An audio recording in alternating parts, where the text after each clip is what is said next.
기원전 753년 로마 제국이 건국된다.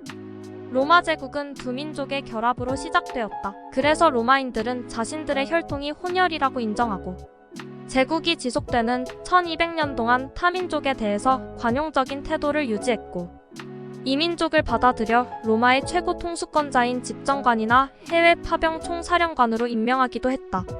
역사적으로 볼 때 관용을 베풀던 국가는 흥성했고 폐쇄적인 국가는 쇠퇴했다. 현재 미국은 대표적인 다민족 국가이다. 제국이 성립하려면 외부에 대한 관용이 있어야 한다. 자신에 대한 믿음이 있어야 하고 자원을 적절히 배분하고 운용하는 사심 없고 능력 있는 리더십이 필요하다. 로마 제국은 타민족을 지배한다는 개념보다는 타민족을 도와준다는 개념 아래 출발했다. 로마 제국을 시작한 두 민족이란 현지 라틴계 시조인 로물루스와 그리스와 트로이 간의 전쟁에서 패배한 트로인들이 배를 타고 탈출하여 지중해를 넘어 로마로 흘러들어온 이민족이 모여서 로마를 만들었다. 트로이 지금의 터키 이스탄불 계통과 로마 라틴계의 혼혈인 셈이다. 로마가 건국된 기원전 753년이면 중국에서는 춘추시대가 막 시작되고 있었다.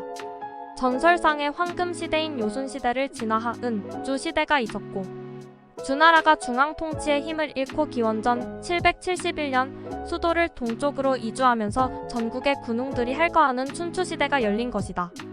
주나라 황제는 힘을 잃고 전국에는 봉건 제후들이 각지에서 자신들의 영토를 확보한 다음에 서로 침략과 전쟁을 일삼았던 시대가 춘추시대다.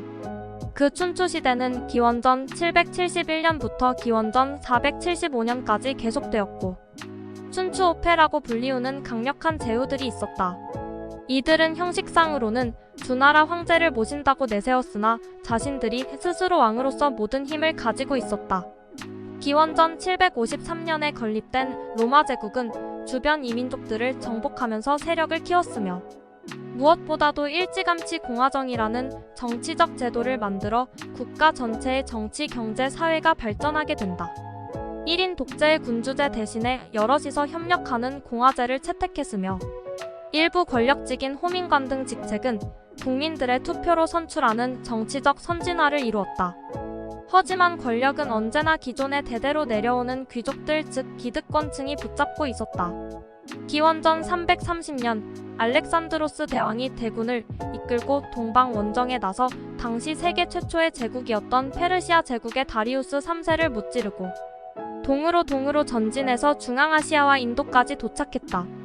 세계를 정복한 알렉산드로스 대왕은 일찍 죽지만 그가 차지했던 영토의 이민족과 문화를 받아들이고 자신의 측근 장수인 프톨레마이오스를 이집트 왕으로 보내기도 한다.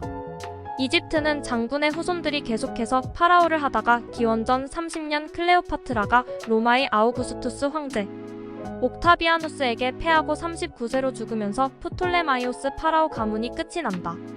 알렉산드로스 대왕은 현재의 전세를 파악하고 미래의 흐름까지 예측하는 전쟁의 천재였으며 그는 이수스 전투와 가오가멜라 전투 두 차례의 대규모 정면 전투에서 페르시아 술탄인 다리우스 3세를 무찌르면서 세계 패권을 다지게 된다. 당시 알렉산드로스 대군은 36,000명이었고 페르시아 대군은 병력이 100만 명이었다고 한다. 다만 페르시아 제국이 다민족 도시국가 결합체 형태였으므로 그 결속력이 매우 약했고 주력인 페르시아군이 무너지자 이민족 연합체가 붕괴되고 알렉산더 편에 붙거나 도망가면서 페르시아 제국이 무너졌다고 한다. 페르시아 제국의 연합체는 페르시아, 페니키아, 아시리아, 그리스계, 이오니아, 유태계, 메디아, 메소포타미아, 이집트계 등 다민족 연합체였던 것이다. 다리우스 3세가 무너지자 다들 놀라고 겁이 나서 뿔뿔이 무너진 것이다. 알렉산더 대왕은 공간 활용 능력이 매우 우수해서 보유한 기병을 100분 활용해서 기동성 있는 전쟁을 이끌었으며 그로부터 100년이 지난 후 카르타고의 대장군 한니발이 이를 모방해서 로마와의 전투에서 대승을 거둔다. 알렉산더가 동방을 정복하고 기원전 323년 33살의 젊은 나이에 의문의 사망을 하자 지중해는 북아프리카 카르타고의 텃밭이 되었다. 당시 북아프리카는 지금의 사막지대가 아닌 온난한 기후와 비옥한 토지에 살기 좋은 영토였다.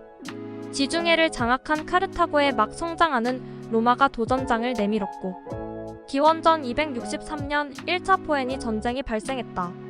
여기서 로마가 대승을 하고 카르타고가 점령하고 있던 로마 남부의 시칠리아 섬과 지중해의 해상 패권을 로마가 가져간다. 로마에 대한 원한을 가득 담은 카르타고의 후손들 중에 대장군 한니발이 있었다.